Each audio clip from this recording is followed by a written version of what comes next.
The winter of 1978 brought something to the industrial corridors of northern Illinois that investigators would not immediately recognize as a pattern. It arrived quietly, methodically, wrapped in the kind of precision that suggested ritual rather than rage. The first discovery occurred on a February morning when a maintenance worker at an abandoned grain depot near Rockford found what he initially mistook for a homeless encampment. The reality proved far more deliberate. A body lay in the center of a cleared space, surrounded by a perfect circle of white candles, each burned down to different heights. Their wax pooled on the concrete floor in symmetrical patterns that suggested careful placement and extended burning time. The victim had been positioned with clinical precision, arms at sides, face turned toward the ceiling, expression peaceful in a way that disturbed the responding officers more than violence might have. This was not chaos. This was ceremony. The grain depot itself stood as a monument to economic transition. Built in 1923 during the agricultural boom that followed the First World War, it had processed wheat and corn from surrounding farms for 4 decades, before closing in 1969 when consolidation shifted grain handling to larger facilities with rail access. The structure remained massive and hollow, its interior vast enough to echo footsteps, its windows broken by teenagers and weather, its floors scattered with debris that chronicled abandonment, rusted machinery too heavy to steal, scattered paperwork yellowed and illegible, evidence of brief occupancy by people who left no forwarding addresses. The depot sat 2 miles from the nearest occupied structure, surrounded by fields that had reverted to scrub grass and volunteer trees. It was the kind of place where privacy came guaranteed by isolation and decay, where someone could work undisturbed for hours or days, where screams, if there had been any, would carry only to empty air. The Rockford Police Department in 1978 operated with resources stretched across a city experiencing the economic downturn that characterized much of the Rust Belt. Manufacturing plants that had employed thousands were closing in waves. The city's population had peaked at 150,000 in 1970, but by 1978, exodus was underway. Younger residents left for opportunities elsewhere. Factories that had anchored neighborhoods for generations announced closures that felt like death sentences to communities built around them.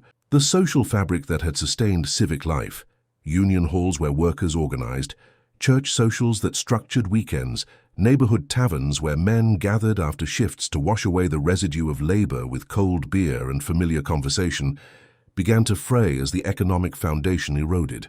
Men who had expected lifetime employment, who had entered factories at 18 and anticipated retiring at 65 from the same positions their fathers had held, found themselves suddenly surplus to requirements, their skills obsolete in an economy that no longer valued what they could offer.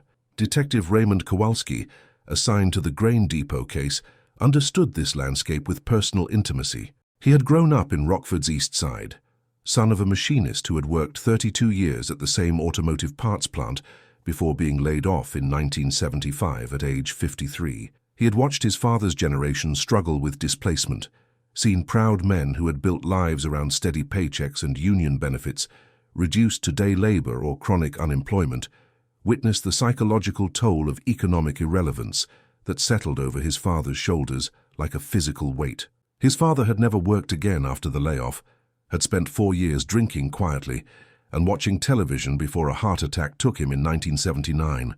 When Kowalski arrived at the grain depot that February morning, he carried this context with him, understood without needing explanation how someone like Michael Brennan might end up alone in an abandoned building, might be invisible enough in his marginality that his absence would go unreported for days, might be vulnerable enough that someone could approach him with promises of work or money or simple companionship, and he would follow, desperate enough to ignore instincts that might have protected him in better times. Kowalski noted in his initial report the unusual staging of the scene with the methodical attention that would characterize his entire investigation. The candles formed a circle approximately 8 feet in diameter, measured precisely from the base of each candle to its opposite partner across the circle. They numbered exactly 12, positioned at equal intervals like hours on a clock face. Each candle appeared to be standard white household variety, the kind sold in grocery stores and hardware shops throughout the region in packages of 6 or 12, inexpensive and ubiquitous. Laboratory analysis would later confirm they came from at least 3 different manufacturers: Colonial Candle Company, Hallmark, and a generic brand sold through A&P grocery stores, suggesting the perpetrator collected them over time rather than purchasing them all at once. This detail, seemingly minor at first assessment, would later prove significant in establishing both premeditation and pattern. The victim, identified through fingerprints cross-referenced with employment records from various temp agencies and union halls that maintained files on workers seeking day labor, was Michael Brennan, age 42, last seen leaving Sullivan's Tavern on South Main Street at approximately 11:30 on the evening of February 5th, a Monday, one of those quiet winter nights when bars empty early and streets clear by midnight. Sullivan's was one of the old places, established in 1949, that had survived urban renewal and changing demographics, a working-class tavern with formica tables and vinyl booths, Pabst Blue Ribbon on tap at 60 cents a glass, a jukebox stocked with country music and rock from the 50s and 60s, the kind of place men went when they wanted to drink without having to talk about why they needed to drink. Brennan worked intermittently as a day laborer, taking jobs through the Industrial Workers' Center when slots were available, earning cash under the table when nothing formal materialized, doing whatever needed doing for whoever would pay. He picked up trash at construction sites, loaded and unloaded trucks at warehouses, cleaned out basements and garages, spread gravel, dug ditches, painted fences. The work was physically demanding and inconsistent, sometimes providing 3 or 4 consecutive days of employment, sometimes leaving him without income for weeks at a stretch. He had worked steadily for 20 years as a machinist at a bearing manufacturing plant before the facility closed in 1976, relocating operations to Mexico, where labor costs were lower and environmental regulations were less stringent. He had been 40 years old then, married with 2 teenage daughters, a homeowner with a mortgage and a car payment, a union member with seniority and pension expectations. The plant closure had been announced with 3 months' notice, barely enough time to comprehend what was ending, much less prepare for what would follow. He had sought employment at other manufacturing facilities, but they were closing too or had waiting lists of hundreds for any available positions. He had applied at retail stores and gas stations, but they wanted younger workers or people with specific retail experience. He had tried retraining programs offered through state unemployment services, but the skills they taught, computer operation, medical billing, customer service, felt foreign and uncomfortable to someone whose identity had been built around working with his hands and understanding mechanical systems. His unemployment benefits ran out after 6 months. His marriage ended when his wife, who had taken a job as a grocery store cashier to try to cover basic bills, decided she could not continue supporting someone who seemed unable or unwilling to adapt to changed circumstances. She took the daughters and moved in with her sister in Indiana. Brennan signed the divorce papers without contest, watched his family leave, stayed in the house until the bank foreclosed 14 months later. He lived alone in the boarding house on 7th Avenue, a 3-story Victorian structure that had once housed factory supervisors and their families in its prime, but now provided cheap rooms to men on the margins, the economically displaced, the chronically underemployed, those whose lives had not worked out as planned or expected. The boarding house smelled of old cooking and cigarette smoke, its hallways painted industrial green, its communal bathroom featuring rust stains and dripping faucets that the landlord never quite got around to fixing. Brennan's room contained minimal possessions accumulated during his 2 years of residence: clothes suitable for manual labor, purchased from second-hand stores, work boots resoled multiple times, a hot plate for heating soup and coffee, a radio that worked if positioned correctly near the window to catch signal, magazines dating back 2 years that he read and reread because buying new ones seemed extravagant, letters from his ex-wife that he had saved despite their content suggesting she wanted nothing further to do with him, photographs of his daughters that he kept in a shoebox under the bed. He maintained few social connections beyond the other residents of the boarding house and the regular customers at Sullivan's Tavern, relationships based on proximity and shared circumstance rather than deep affinity or history. When he disappeared, no one reported it because there was no one whose responsibility it would have been to notice or care. The landlord assumed he had moved on, as tenants often did, sometimes in the middle of the night to avoid owing back rent, sometimes simply because they found work elsewhere or got tired of a place and needed change. His regular drinking companions at Sullivan's thought it unremarkable when he failed to appear for several days. People came and went, had periods when they stayed away for reasons no one asked about, then returned and resumed their places at the bar, as though no time had passed. His daughters learned of his death through a news report they saw on television 3 weeks after his body was discovered, after police had released victim identities to media in hopes of generating leads. The younger daughter, then 17, called the Rockford Police Department to confirm, was told yes, Michael Brennan was deceased, was asked if she could provide any information about his recent activities or associations, said she had not spoken to her father in more than a year, had not seen him in almost 2, did not know anything that might help.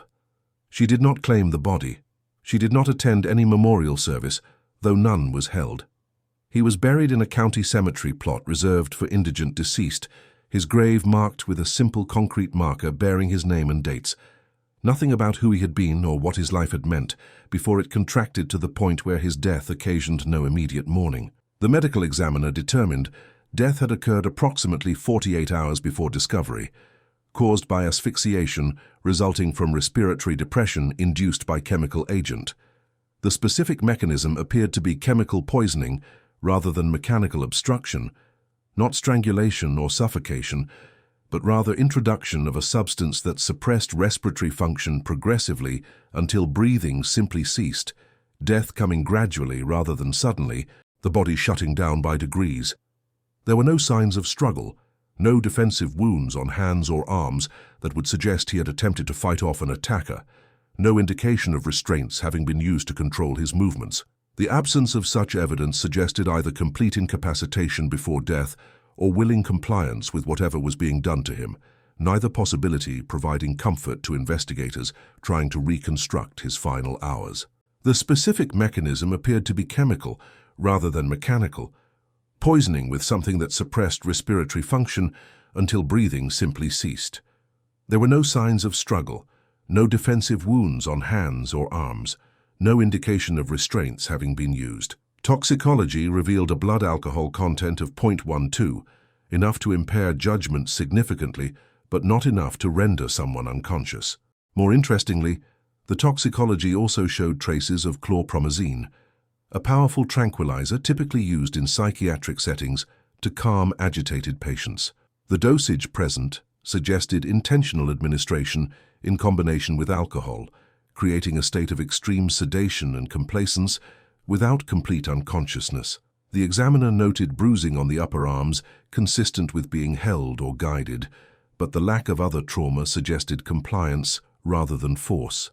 Whatever had led Michael Brennan to that abandoned depot, he had gone with minimal resistance, likely already too chemically impaired to recognize danger or resist direction. The candles troubled Kowalski more than the body itself, more than the method of death, more than the victim's identity and story. Their arrangement spoke of time and planning, of someone who had come to this location in advance to prepare, who had thought about positioning and geometry, who had tested perhaps how the candles would burn in this specific space. The varying burn lengths indicated they had remained lit for different durations, though whether this was intentional design or merely the result of air currents in the drafty building remained unclear. One candle had burned completely down to its base, leaving only a small pool of hardened wax and a blackened wick pressed into the concrete. Others stood at half height, their wicks still visible, their flames having consumed exactly 50% of available wax before being extinguished. A few remained barely touched, as though lit only minutes before the perpetrator departed. The pattern might have meant something specific to the person who created it, though what that meaning entailed Kowalski could only speculate. He documented everything with the methodical attention of someone who understands that solutions to crimes often emerge from details that seem insignificant at first observation. He photographed the scene from multiple angles using both color and black and white film. He measured distances between candles, from candles to body, from body to walls and doors. He preserved the candles as evidence despite uncertainty about their evidentiary value, carefully lifting each with gloved hands and placing them in individual paper bags labeled with position numbers corresponding to his scene diagram. Spring came slowly to Illinois that year, winter reluctant to release its grip on the region. Snow persisted into April. Temperatures remained below freezing at night through the first week of May. The late cold spell meant farmers delayed planting, meant homeless populations struggled more than usual, meant the bodies of those who died of exposure or misadventure or violence took longer to surface as snow cover melted, and revealed what winter had hidden. The second discovery came on May 3rd, when a farmer preparing fields outside Dixon found a body in a culvert beneath a rural access road. The location was 14 miles from the Rockford grain depot, far enough to exist in a different jurisdiction, but close enough that when the Dixon County Sheriff contacted the Illinois State Police database looking for similar cases, Kowalski's report appeared immediately. The scene replicated the first with unsettling exactness.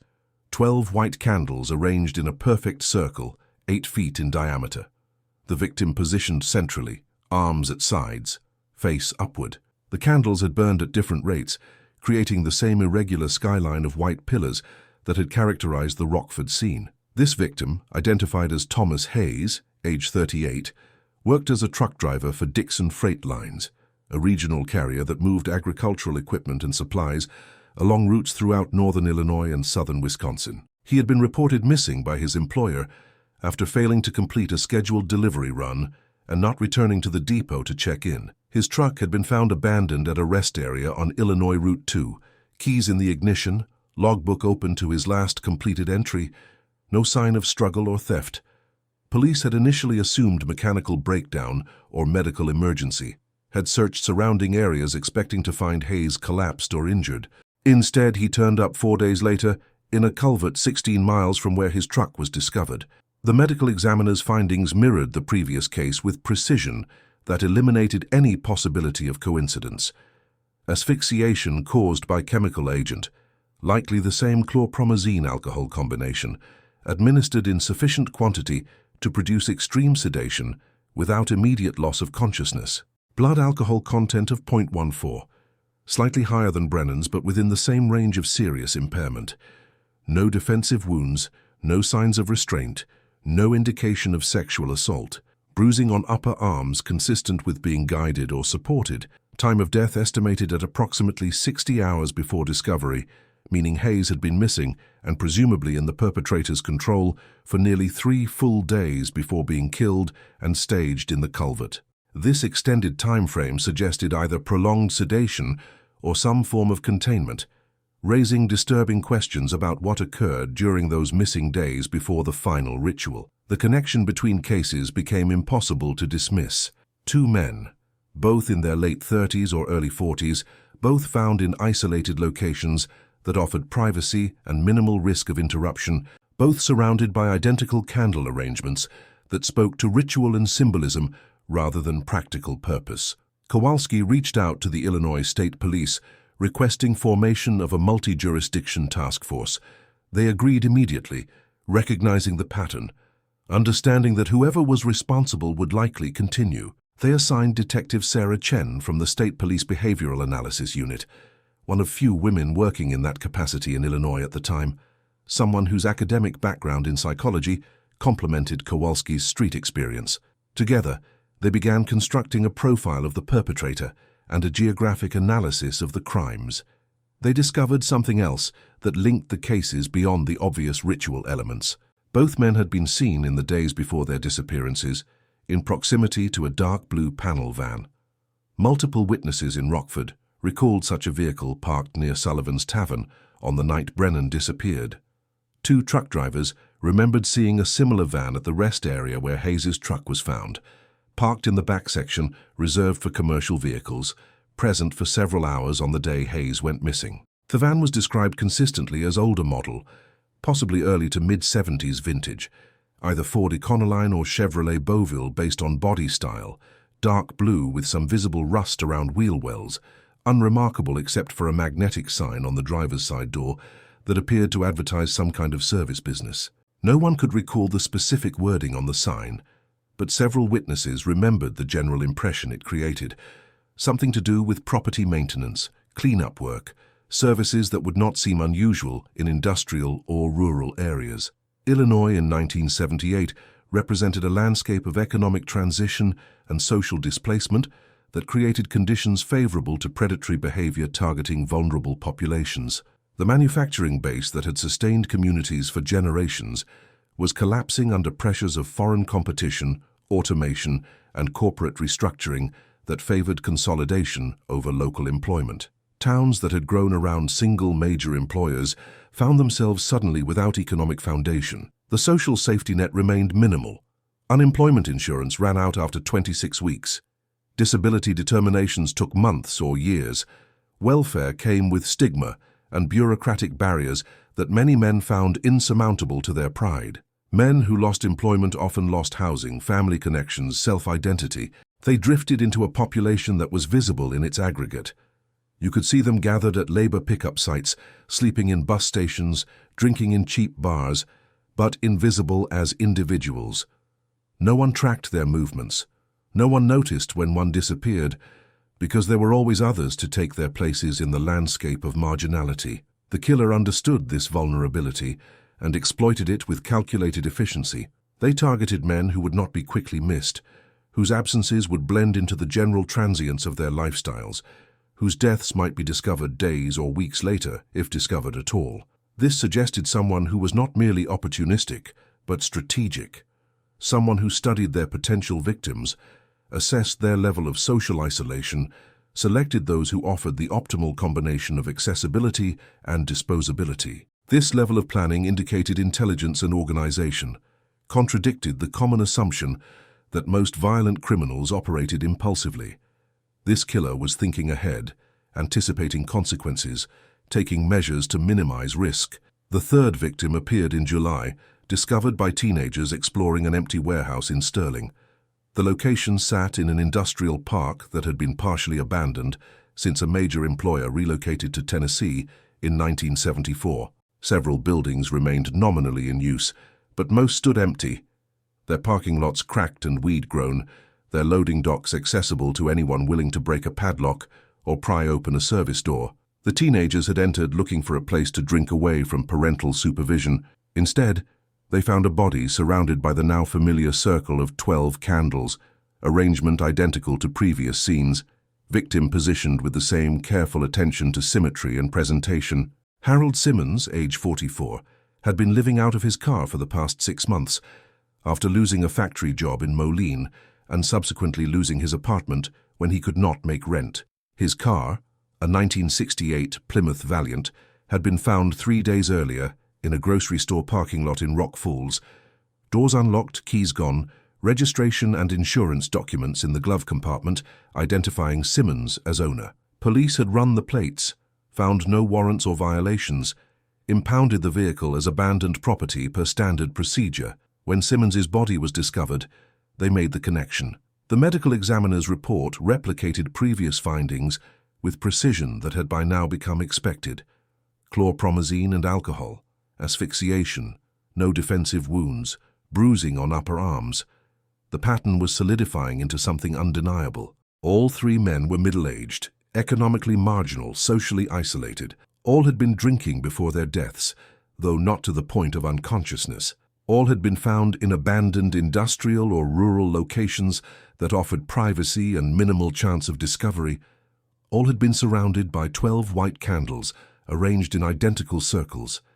The killer was selecting victims according to specific criteria, not just opportunity, but type. They wanted men of a certain age and circumstance, men whose lives had been disrupted by forces beyond their control, men who existed in that liminal space between housed and homeless, employed and unemployed, connected and completely alone. This selectivity suggested the killer assigned meaning to victim choice, that the ritual extended beyond the candle arrangement to include who deserved or required whatever the killer believed they were providing through this ceremony. Detective Kowalski spent August reviewing case files with increasing frustration, looking for connections beyond the obvious, searching for the detail that would transform pattern into investigation and investigation into arrest. He noticed something that had initially seemed insignificant. Each victim had been found near a major trucking route.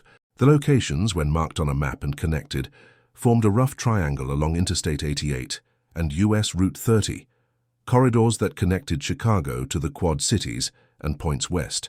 This suggested someone who traveled regularly for work, who knew the geography intimately, who could identify isolated locations suitable for their purposes. The blue van became a focus of intensified investigation. Chen worked with FBI profilers, who suggested the vehicle likely belonged to someone operating a legitimate business that required travel, property maintenance, equipment repair, deliveries, something that would not seem unusual parked in industrial areas or rest stops at odd hours. Police distributed flyers to truck stops, gas stations, rest areas, and businesses along the identified routes. They interviewed hundreds of commercial drivers, asking if they had seen a dark blue panel van with magnetic signage, if they recognized the description of the driver based on the limited witness accounts they had compiled. Several people recalled seeing such a vehicle, always driven by a single occupant, always during evening or early morning hours, never during peak traffic times. One truck stop waitress in DeKalb remembered serving a customer who drove a blue van, always ordered coffee and pie, always sat alone at the counter, always paid cash. She described him as white, maybe late 40s, average height and build, wearing work clothes that looked clean, speaking politely but briefly, never engaging in the casual conversation that characterized most truck stop interactions. She had noticed him because he seemed deliberately unremarkable, someone actively trying not to be remembered, which paradoxically made him memorable to someone trained to pay attention to customers. The candles themselves yielded limited forensic information, despite extensive analysis. No fingerprints survived the handling and burning process. The heat degraded any oils that might have transferred from skin contact. The wax composition matched dozens of common brands available at virtually any retail outlet in the region. The wicks were standard cotton, commercially manufactured, offering no unique identifiers. But Chen noticed something in the burn patterns that suggested behavioral significance. The candles always seemed to burn longer on the eastern side of the circle, indicating a consistent draft from that direction in each location.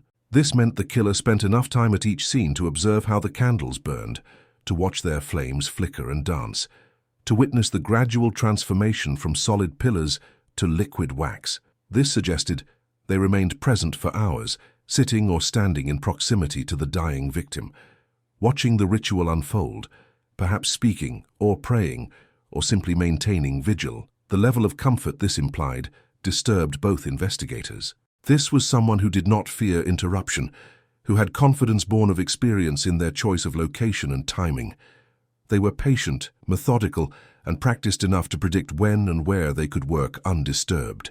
September brought a fourth victim, another abandoned location, another circle of candles, another man whose life had contracted to the point where his absence created no ripple. Then in October came the break they needed. Daniel Foster, age 41, was discovered in a barn on an abandoned farm property near Rochelle, surrounded by candles still burning, some barely started on their consumption of wax.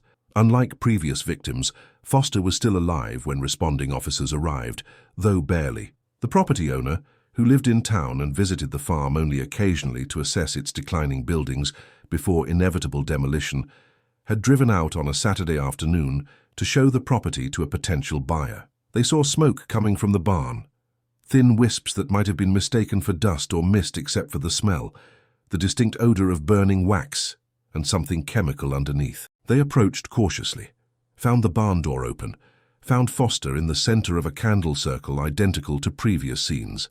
The buyer had medical training, recognized signs of drug overdose, began rescue breathing, while the property owner called emergency services from a car phone, a recent technology that in this instance saved a life.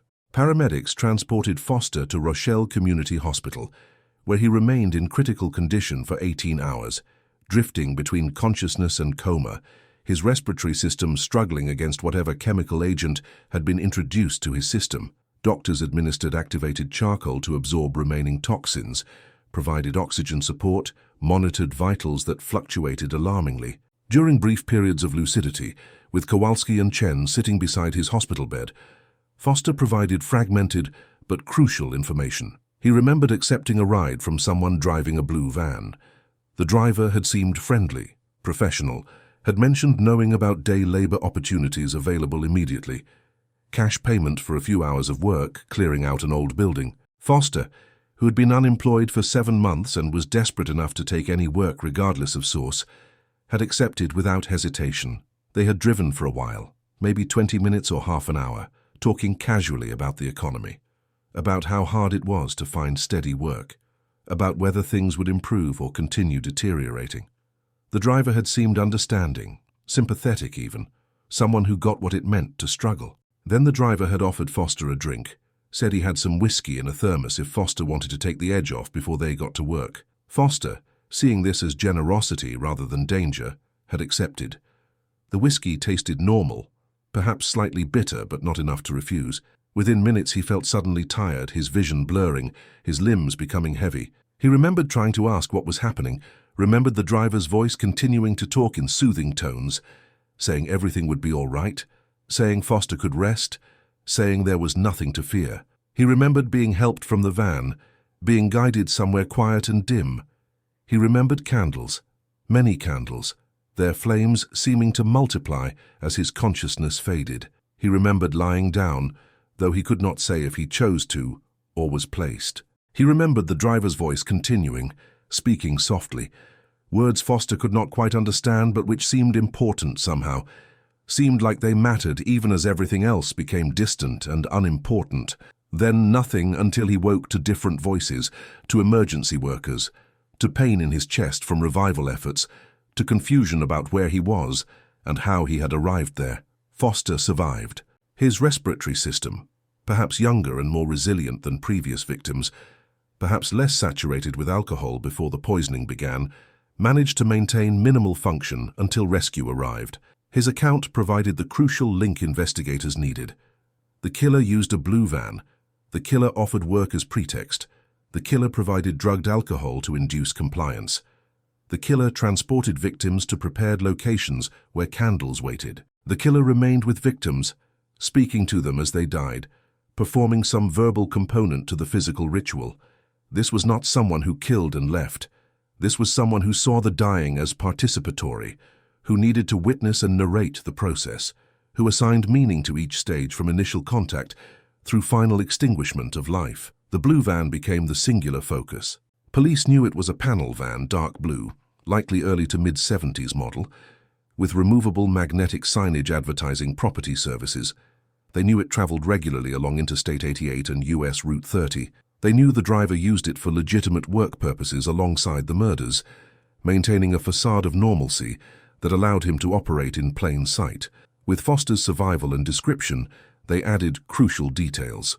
The driver was white, approximately late 40s, average height and build, soft-spoken, able to project trustworthiness and sympathy, likely someone with real experience in property maintenance or related work, given how convincingly he could discuss such employment.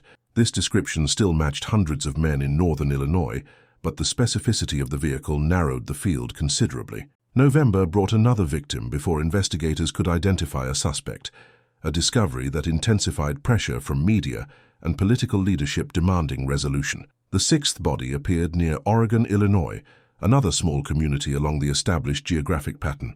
The ritual remained consistent. The victim selection remained within established parameters, but there was one notable deviation.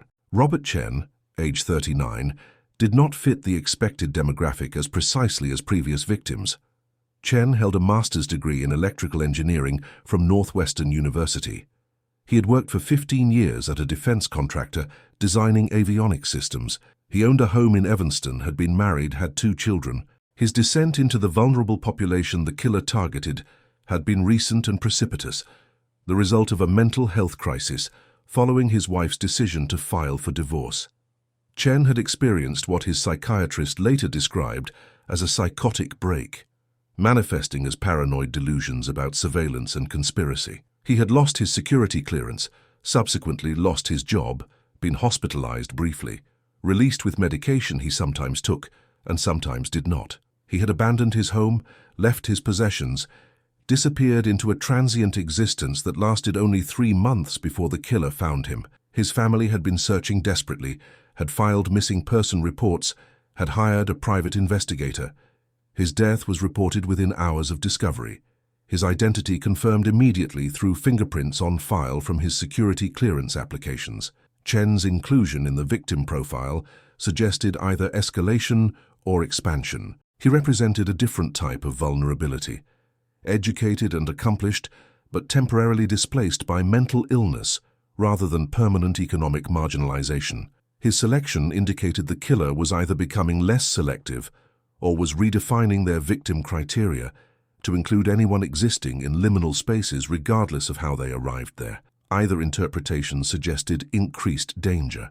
If the killer was becoming less careful about victim selection, they might take greater risks that would lead to mistakes and capture. If they were expanding their understanding of who qualified for their ritual, the potential victim pool increased dramatically, making prevention more difficult. Chen's ex-wife, in desperate hope of understanding, mentioned during a police interview that Robert had told her in one of their last phone conversations that he had met someone who offered him work. The employer drove a blue van and worked cleaning out abandoned properties. The work paid cash, was available immediately, required no background checks or references. Robert had seemed grateful for the opportunity, had said maybe this was the start of getting his life back together. That conversation had occurred 4 days before his body was found. The chronology suggested the killer had kept Chen alive for several days, perhaps waiting for the right moment, perhaps needing time to prepare the ritual space, perhaps enjoying the anticipation or the companionship or whatever psychological need the interaction satisfied. In December, police received the information that would break the case open. A night shift clerk at a truck stop on Interstate 88 outside DeKalb reported a regular customer who matched the general description and drove a dark blue Ford panel van.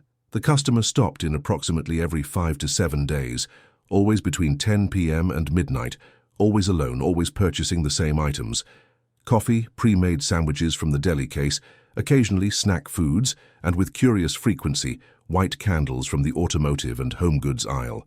The truck stop sold candles in multi-packs for use during roadside emergencies or power outages. Standard white paraffin candles identical to those used at the crime scenes. The clerk, a community college student who had been following the case in news reports and class discussions in her criminal justice course, had noticed the candle purchases and thought them unusual enough to warrant attention. Most customers who bought candles did so after winter storms caused power outages or in preparation for expected bad weather. This customer bought them year-round in small quantities, 2 or 3 packs each visit, behavior that struck the observant clerk as potentially significant. The customer paid cash exclusively, never used a credit card, never asked for receipts. The clerk had never heard him give a name or provide any personal information. But she had observed the magnetic sign on his van door during several transactions. White background with blue lettering, reading "Property Services, Clean Out and Removal," followed by a phone number. She had written down the number, called it from the truck stop phone during a slow period, reached an answering machine with a brief recorded message asking callers to leave details about property location and service needed, promising callback within 24 hours. The voice on the recording matched the customer, soft-spoken and professional. Investigators traced the phone number to a commercial answering service that rented mailbox and phone forwarding services to small businesses and independent contractors. The account was registered to Property Services. Payment made monthly in cash or money order, no credit card on file, contact information listing only the P.O. box and phone number. The service had no requirements for identity verification beyond payment. It was a dead end in terms of immediate identification, but confirmed the killer operated a real business that provided cover for their activities. They canvassed businesses throughout the region offering similar services, found dozens of small operations, most run by single proprietors working on thin margins in an industry that attracted men willing to do dirty work that larger companies avoided. 3 names emerged as potential suspects based on vehicle registrations, business licensing, and proximity to the established geographic pattern. Investigators ran background checks, obtained employment histories, looked for anything that might elevate one candidate above others. One name attracted particular attention. Gerald Pritchard, age 47, ran a sole proprietorship offering property cleanup and debris removal services. He had been cited twice by county environmental health departments for improper disposal of materials removed from cleanup sites, dumping construction debris in unauthorized locations to avoid disposal fees. He had paid the fines, appeared for required court hearings, continued operating without apparent modification of practices. His business address was a P.O. box in Rockford. His phone number matched the one the truck stop clerk had provided. DMV records showed he owned a 1973 Ford Econoline van, blue, registered under his business name. Pritchard's residential address was a small house on the outskirts of DeKalb, a property he rented from an absentee owner who lived in Florida. Neighbors reported seeing him infrequently. He kept irregular hours, sometimes gone for days at a time, sometimes present but rarely visible outside the house.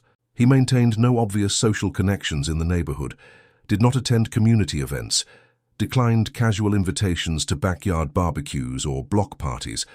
He was polite when encountered, but discouraging of further interaction, someone who clearly preferred solitude. His yard was maintained minimally, grass cut only when it reached heights that violated city ordinances, no decorative plantings or personalizing touches that might suggest permanent habitation or emotional investment in place. Background investigation revealed Pritchard had served in Vietnam from 1969 to 1970, received medical discharge following psychiatric evaluation that diagnosed what was then termed combat exhaustion and would later be understood as post-traumatic stress disorder. He had worked various jobs after discharge, warehouse work, delivery driving, construction labor, never maintaining any position longer than 18 months. He had been married briefly in 1972 to a woman he met at a Veterans Administration support group. The marriage lasted 11 months before she filed for divorce, citing in her petition that Pritchard had become increasingly withdrawn, spent hours arranging objects in geometric patterns, spoke about needing to create order from chaos, about finding meaning in ceremony and repetition. The divorce was uncontested. Pritchard signed the papers without argument, disappeared from his wife's life completely. Surveillance began immediately. Detectives observed Pritchard's routine over 2 weeks of December. He did perform legitimate work, arriving at abandoned properties with cleanup equipment, hauling away debris and refuse in his blue van, occasionally employing day laborers hired from labor pickup sites to help with heavy items. But his pattern showed elements that disturbed investigators. He frequented locations where homeless and transient populations gathered. He was observed engaging in extended conversations with men at labor pickup sites, conversations that appeared to go beyond simple employment negotiation. He purchased candles from multiple stores across the region, always in small quantities, always paying cash, spreading his purchases across different retailers in what might have been unconscious operational security or might have been deliberate effort to avoid creating patterns that would attract attention. Most significantly, during evening hours when legitimate cleanup work would have ceased, Pritchard was observed visiting isolated rural and industrial locations, often remaining for extended periods. On December 18th, surveillance teams observed him enter an abandoned grain elevator outside Malta at 9 p.m. and not emerge until after midnight. When investigators entered the building after his departure, they found an area that had been cleared of debris, swept clean, marked with what appeared to be preparation for ritual, chalk marks on the floor in circular pattern, 12 stones placed at regular intervals, evidence of candle wax on the floor from what appeared to be test burns to see how flames would behave in the space. This was a prepared site, a location where Pritchard intended to bring a victim. Detectives made the decision to continue surveillance rather than arrest immediately, hoping to prevent the crime rather than merely document aftermath. On January 3, 1979, officers observed Pritchard approach a man outside Hennessy's bar in Rochelle. They watched from unmarked vehicles as he engaged in conversation, as the conversation extended from minutes to quarter hour, as the man, later identified as Martin Wheeler, eventually nodded agreement and accepted a ride. They followed at careful distance as the van drove through town onto rural routes, heading in the direction of the Malta grain elevator they had identified as a prepared site. They debated intervention timing, argued in terse radio communications about whether to stop the van immediately or wait until arrival at the site to catch Pritchard in the act. The decision was made to stop the vehicle before reaching the grain elevator to prevent any possibility of Wheeler ingesting drugged alcohol or being placed in a position requiring rescue. They initiated the stop on a rural road 3 miles from the elevator, multiple units converging simultaneously, blocking the van from front and rear, officers emerging with weapons drawn, ordering Pritchard from the vehicle. He complied without resistance, hands raised, expression more confused than frightened, as though he did not quite understand why this was happening or what crime he might have committed. Wheeler was found in the passenger seat, conscious but disoriented, unable to stand without support. In his system, later toxicology would show, was chlorpromazine at levels approaching dangerous concentrations, though not yet sufficient to cause complete respiratory suppression. He had been given drugged alcohol during the drive, had consumed enough to be significantly impaired, but had not completed the dose Pritchard apparently intended to administer. In the van, officers found evidence that connected Pritchard definitively to all previous crimes. 12 white candles arranged in a wooden box protected from damage, ready for use. A thermos containing whiskey mixed with crushed chlorpromazine tablets. A small notebook, spiral-bound, filled with handwriting that ranged from careful and controlled to frantic and barely legible. The notebook was the key. It contained dates, locations, victim descriptions, and detailed accounts of what Pritchard called the transitions. He had documented each killing with clinical precision. He recorded preparation times, drive routes, conversation topics, drug administration timelines, victim responses to the ritual, candle burn rates, environmental conditions, his own emotional and spiritual states during the ceremonies. The entries read like a combination of scientific observation and religious testimony, someone trying to understand and explain what they were doing through both empirical measurement and mystical interpretation. The notebook revealed Pritchard's internal world. He wrote about creating sacred space in profane locations, about transforming abandoned industrial sites into temporary temples, about guiding lost souls through a process he believed granted them peace and purpose. He described the men he killed as suffering, as discarded by society, as wandering without direction or hope. He saw himself as performing a service, ending their suffering through ritual that gave meaning to their deaths and dignity to their final moments. The candles, he wrote, represented the hours of a life, 12 hours from midnight to noon, the time of transition from darkness to light. He positioned his victims facing upward so they could see the ceiling that he imagined as sky, giving them a final vision of openness and possibility after lives constrained by circumstance and suffering. The ritual, in his understanding, was gift rather than violence, ceremony rather than murder. Pritchard's psychological evaluation, conducted over several months following arrest, revealed a complex delusional system that had solidified over years. He experienced the world as chaotic and meaningless, a place where suffering occurred without purpose and deaths happened without significance. This perception had intensified after Vietnam, where he witnessed death that seemed utterly random and waste that seemed utterly complete. He developed a belief that he could impose order on chaos, create meaning where none existed, transform deaths that would otherwise be meaningless into events that mattered. The ritual was his method of accomplishing this transformation. By selecting victims who were suffering, by treating them with what he perceived as reverence and care, by surrounding them with light and speaking to them about transition and peace, he believed he was correcting the fundamental wrongness he perceived in the world. The chlorpromazine was described in his notebook as medicine for the journey, something to ease transition, to prevent fear or resistance. The alcohol served as carrier and social lubricant, making the medicine palatable and the initial interaction comfortable.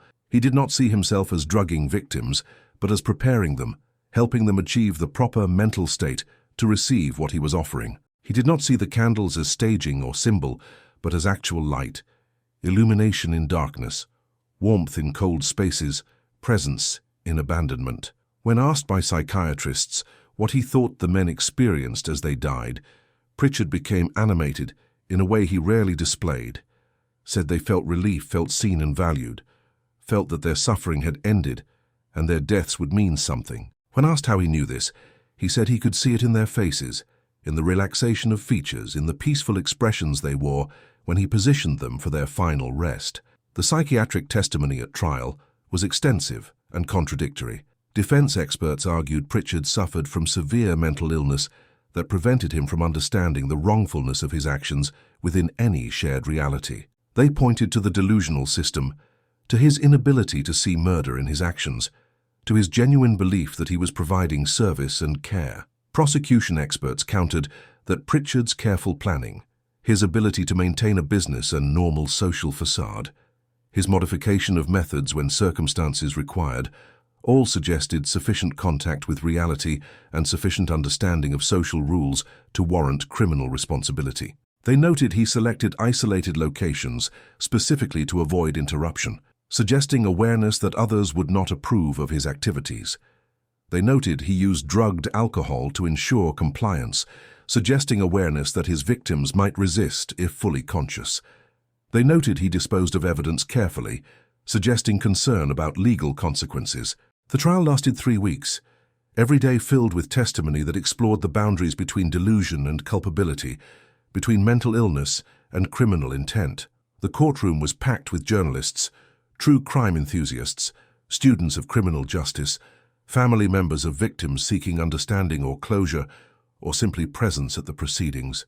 Prosecutors presented overwhelming physical evidence: the notebook, the candles matching those found at scenes, the chlorpromazine matching toxicology results, the van placing Pritchard at multiple locations, forensic evidence linking fibers from the van to victim clothing, witness testimony from survivors like Wheeler and Foster, who could describe being approached and sedated, testimony from the truck stop clerk and others who had observed Pritchard purchasing candles and behaving in ways that now seemed obviously suspicious. The defense presented Pritchard's history, his military service, and the trauma it entailed, his struggle with mental illness over decades, his sincere belief in the meaning and necessity of what he had done. They called psychiatrists who explained how trauma can fracture understanding of reality, how delusions can become so complete that they constitute an alternative reality rather than mere distortion of shared reality. They called his ex-wife, who testified about his deterioration after Vietnam, about the obsessive behavior and distorted thinking she had witnessed before leaving the marriage. They called veterans who had served with Pritchard and described the combat experiences that had broken something in him, events involving death and suffering that exceeded what human minds are structured to process and integrate. The jury deliberated for 14 hours, a day and a half of discussion behind closed doors.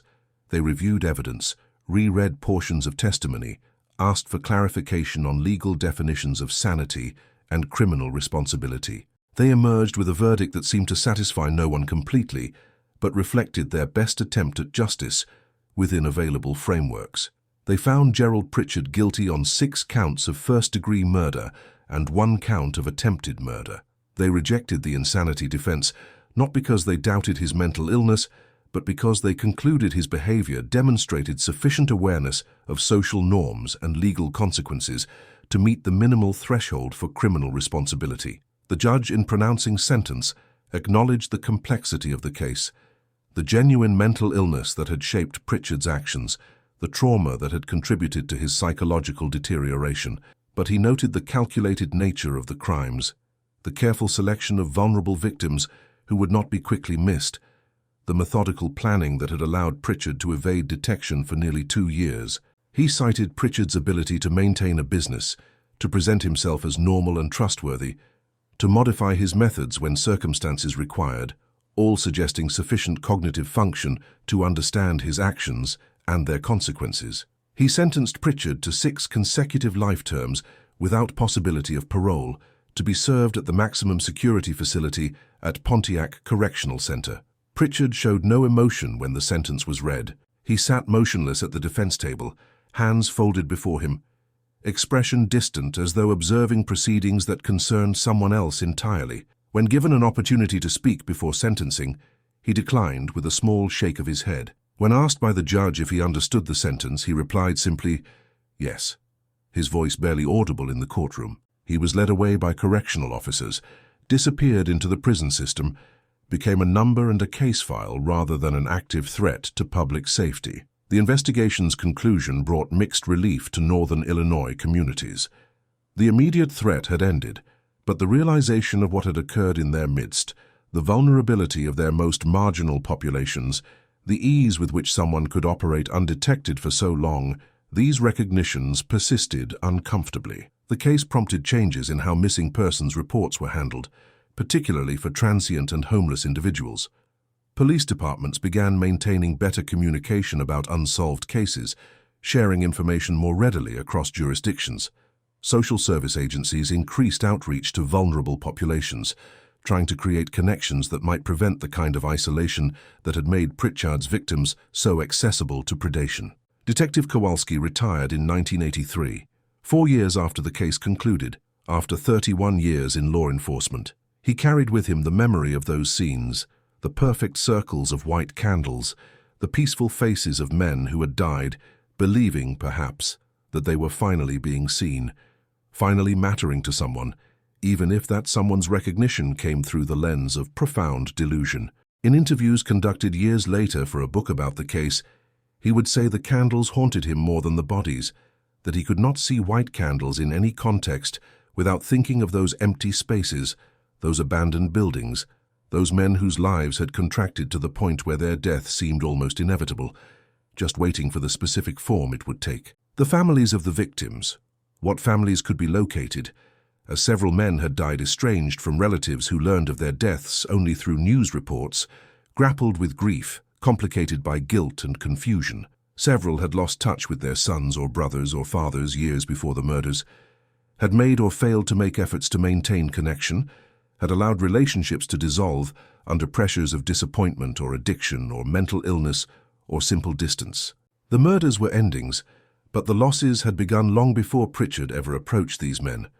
The candles, meant by Pritchard as gestures of reverence, seemed instead like mockery to those who mourned, performance of care offered only at the moment of ultimate harm, light provided only as lives were being extinguished. Illinois moved forward as places do, absorbing the story of the candle killer into its catalogue of notable crimes, a case that would be referenced in criminal justice courses and true crime documentaries and academic studies of serial homicide. The abandoned buildings where Pritchard had performed his rituals were mostly demolished in subsequent years, either as part of urban renewal efforts or simply because they became too dangerous to leave standing. The van was destroyed after appeals were exhausted and evidence no longer needed to be preserved. The candles were disposed of, though photographs remained in case files, images of 12 white pillars arranged in perfect circles, marking boundaries between life and death, between Pritchard's reality and shared understanding of acceptable behavior. Pritchard remained incarcerated at Pontiac, placed initially in administrative segregation due to concerns about his mental stability and vulnerability in general population. He was described by corrections staff as compliant and withdrawn, someone who caused no disciplinary problems, but also made no effort to participate in prison programs or social interaction. He spent his time writing in notebooks provided by the prison, filling page after page with increasingly elaborate geometric designs and cosmological theories that bore no connection to any recognized religious or philosophical tradition.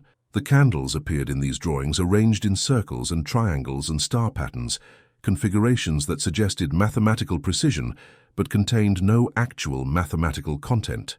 They were the artifacts of a mind that had broken somewhere along its development and never healed, that created its own logic and followed it to conclusions that appalled everyone except the person who drew them. Years later, researchers examining the case would note its unusual characteristics within the taxonomy of serial murder. Pritchard lacked the sexual component present in most serial killings. He demonstrated no evidence of torture or mutilation. His positioning of victims suggested tenderness rather than degradation. His elaborate staging reflected reverence rather than rage. He fit uncomfortably in existing categories, his motivations neither clearly sexual nor clearly sadistic, nor clearly driven by power in conventional terms. He seemed instead motivated by delusional altruism, a belief that he was providing service to men whom society had abandoned. This made him no less dangerous, no less criminal, but it complicated the narrative frameworks typically applied to understand such crimes, suggested that the landscape of human violence contains more variation than simple categories acknowledge. The candles remained the defining image of the case, the detail that distinguished it from other serial murders of the era. 12 white pillars arranged in perfect circles, burning at different rates, creating temporary geometries of light in permanent darkness. They marked the boundaries of Pritchard's ritual space, defined the area where his delusion operated most intensely. Outside those circles, he functioned well enough to maintain a business, to navigate social interactions, to appear unremarkable to neighbors and customers. Inside them, he enacted a private cosmology that granted him authority over life and death, that transformed murder into ceremony, that allowed him to see himself as priest rather than predator. The case files, when finally closed and filed permanently in state archives, contained thousands of pages documenting investigation, trial, and appeals. They contained photographs of candles and bodies, of the blue van and abandoned buildings, of evidence logged and catalogued according to procedures that might someday allow this information to inform future investigations. They contained witness statements and expert testimony, psychiatric evaluations and forensic reports, arguments from both sides about guilt and responsibility and justice.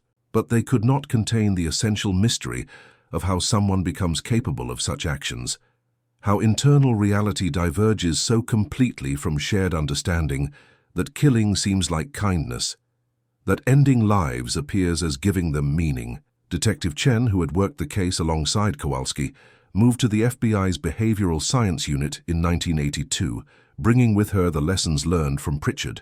She would work dozens of serial cases over her career, developing expertise in the analysis of ritualistic crime. She would later say that Pritchard taught her that ritual in crime does not necessarily indicate coherent meaning, that the most elaborate symbolism can emerge from the most fractured thinking, that what appears from outside as carefully constructed meaning might from inside be desperate attempt to impose order on experiences and perceptions that feel fundamentally chaotic and threatening. The winter of 1985 brought Kowalski to Pontiac for an interview, part of a research project examining investigative techniques in solved serial cases. He sat across from Pritchard in a small consultation room, separated by reinforced glass, speaking through phones that made their voices sound distant and mechanical. Kowalski asked about the candles, about why 12 specifically, about what the ritual meant. Pritchard looked at him for a long moment, his expression unreadable, his eyes holding something that might have been sadness or might have been merely the emptiness that long incarceration creates. Then he spoke the only words he would ever offer publicly about his crimes. They were alone in the dark. I gave them light. He stood then and returned to his cell, leaving Kowalski with an explanation that was both completely true and completely inadequate. A statement that contained everything and nothing about motivation and meaning. The simplicity of that statement troubled Kowalski for years after. It was true that the victims had been alone, that they existed in various forms of darkness, economic, social, psychological. It was true that Pritchard had given them light, however briefly, however horrifically. But the light had not been gift or grace or kindness.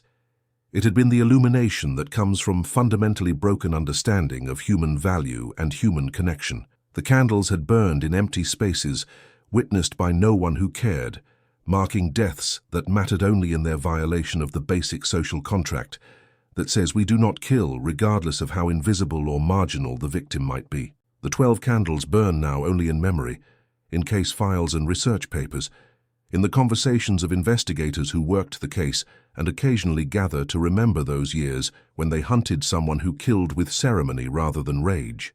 They burn in the unresolved grief of families who lost contact with loved ones long before those loved ones died, but who grieve nonetheless. Grief complicated by distance and missed opportunities and the knowledge that reconnection will never come. They burn in the awareness that violence often wears unexpected faces, that danger can present itself as help, that the most terrible actions can be performed by people who believe themselves to be doing good. Pritchard himself would live on in the controlled environment of maximum security, his life measured now in decades rather than the hours his candles had represented.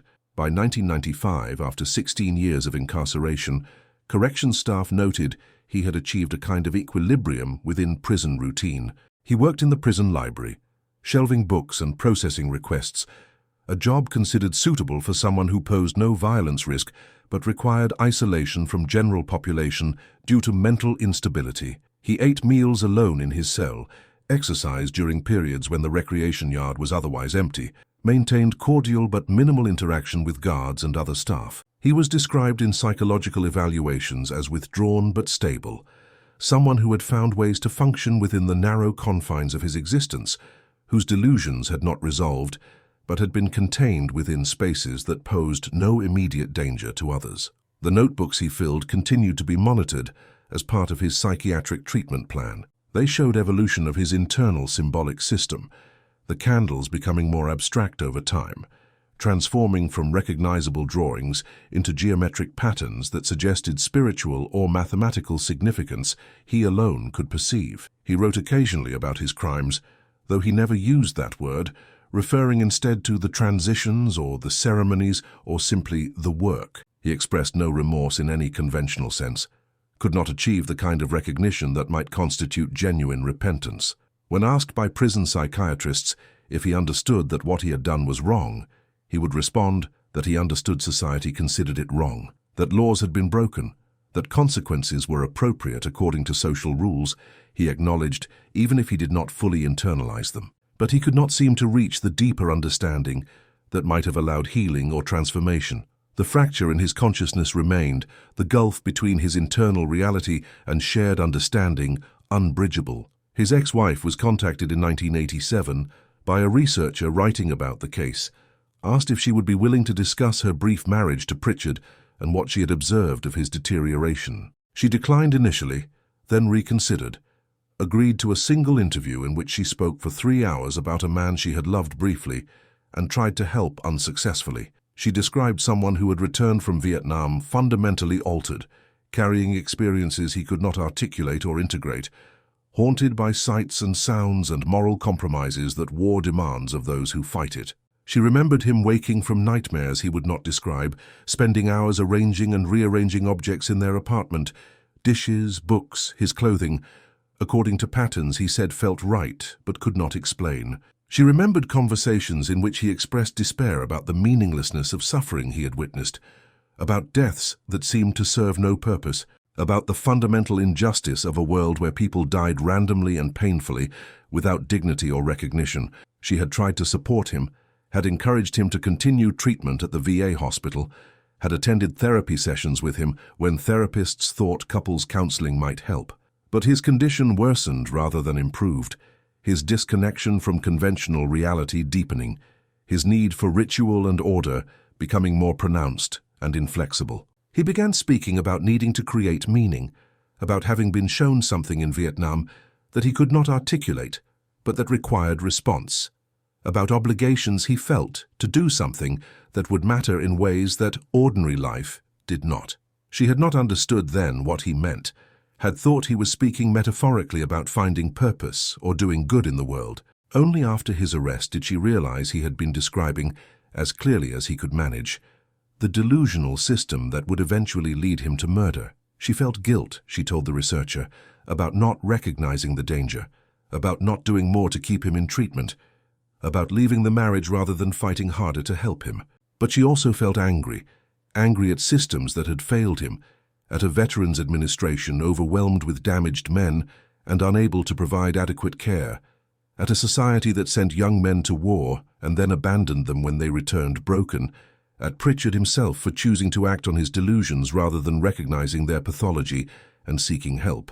The anger and guilt existed together, unresolved, a tangle of emotions that even years of therapy had not fully untangled. She had remarried, had built a new life, but Pritchard remained a presence in her consciousness, a reminder of how fine the line can be between functionality and complete fracture, how people can walk that line for years before finally crossing it irrevocably. The victims' families, those who could be located and who agreed to speak with investigators or journalists or researchers over the years, expressed similar complexity in their feelings.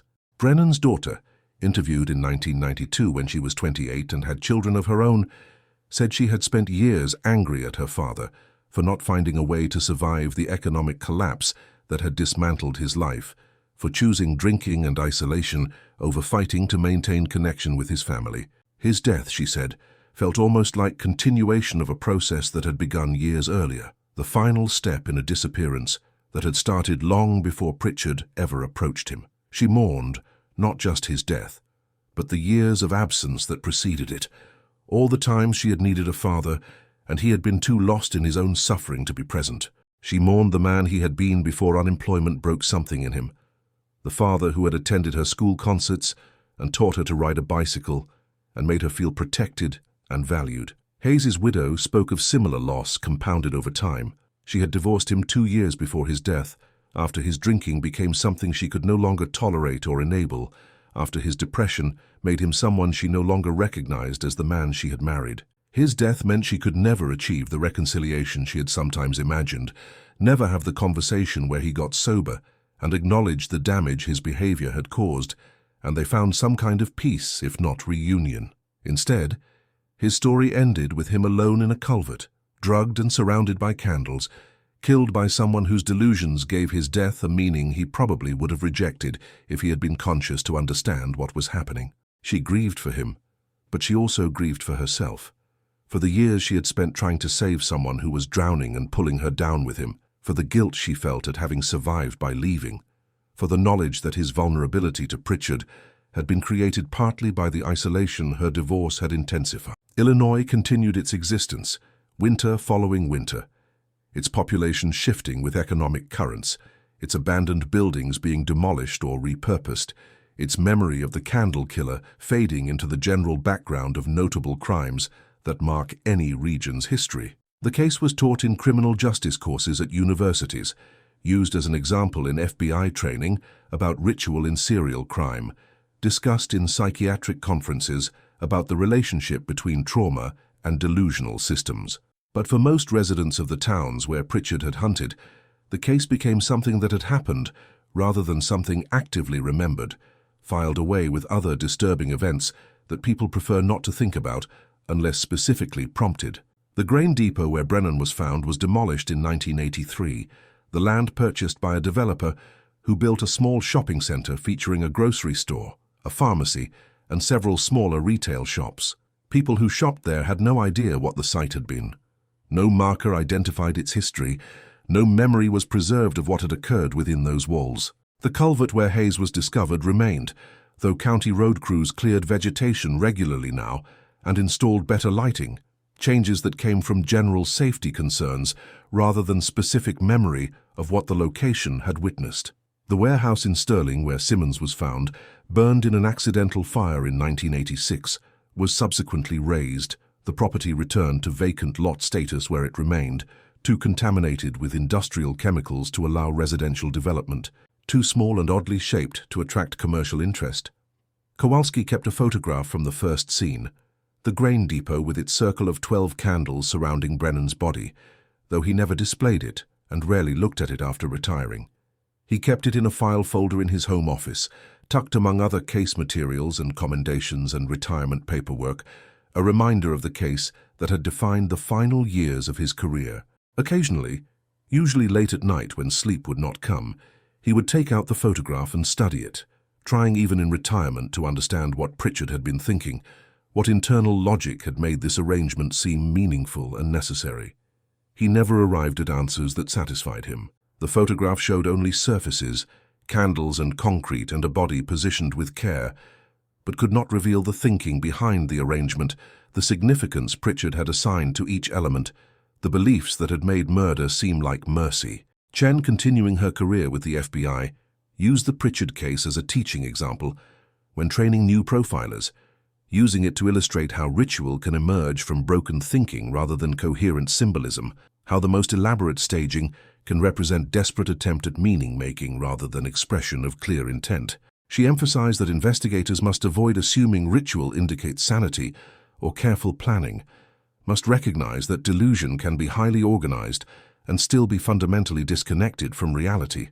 The Pritchard case, she would tell her students, showed the danger of making assumptions based on surface appearance, of mistaking the order of presentation for order of mind. The candles themselves, those original 12 from the first scene, remained in evidence storage until 2003, when they were finally destroyed as part of a routine purge of materials from closed cases more than 20 years old. A technician wearing protective gloves removed them from their individual evidence bags, photographed them one final time for the permanent digital record, then placed them in an incinerator where they melted and burned, their wax consumed by flames far hotter than those Pritchard had lit in those abandoned spaces. The flames left only ash and residue, elements that were swept into disposal containers and transported to a landfill, the physical evidence of Pritchard's crimes finally destroyed, though the documentation and memory persisted in other forms. Pritchard remained at Pontiac through the 1990s and into the 2000s, his hair graying, his body aging, his mental state remaining stable within its own distorted framework. By 2010, at age 78, he required medical care that the prison could not adequately provide. He was transferred to a medical facility for elderly inmates, a place with hospital beds and full-time nursing staff, where he spent his final years surrounded by other old men who had committed terrible crimes decades earlier and now needed help eating and bathing and managing chronic illnesses. He died in 2013 of complications from pneumonia, quietly and without drama, his passing noted in a brief newspaper obituary that mentioned his conviction but provided no details about his life before or after the crimes. His body was cremated, his ashes unclaimed by family, eventually scattered in a common area of the prison cemetery, where remains of inmates without relatives willing to accept them were disposed of according to state procedure. He left behind the notebooks, hundreds of them accumulated over 34 years of incarceration, filled with geometric patterns and symbols and writings about transformation and light and transition.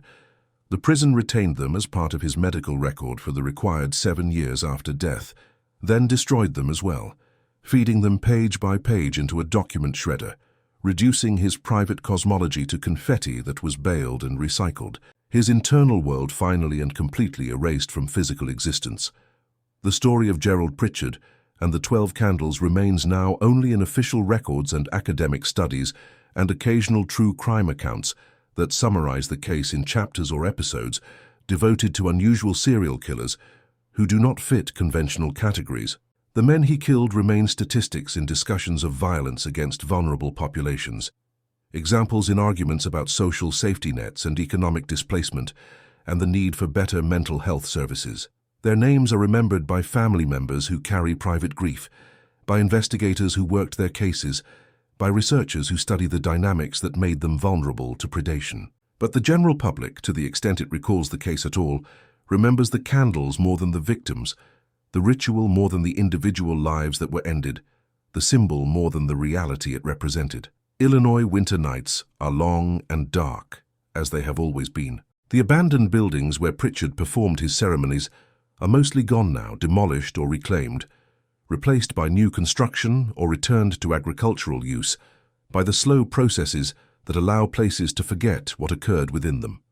But the pattern remains in records preserved against forgetting, a reminder that beneath the surface of ordinary life, other realities operate, other logics function, other understandings of human connection exist that are so profoundly broken they can only be recognized as brokenness when they emerge into light and take actions that cannot be ignored.